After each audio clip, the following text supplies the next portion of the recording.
Sostanzialmente il progetto in giunta fissa un budget per l'amministrazione comunale di 1,4 milioni. Il progetto aggiudicato porta all'opera 2,5 milioni, che teoricamente potrebbe sembrare un maggior utile per la pubblica amministrazione, perché l'opera è del comune di Vecchio.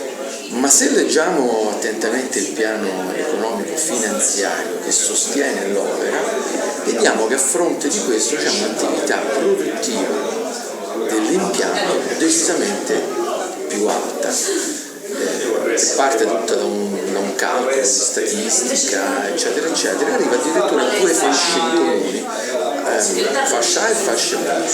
e arriva a identificare circa 60 comuni che possono utilizzare questo impianto, tale che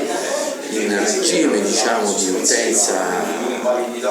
attiva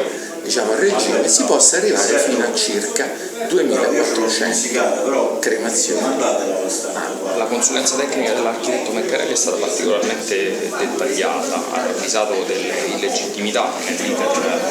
amministrativo del rilascio delle concessioni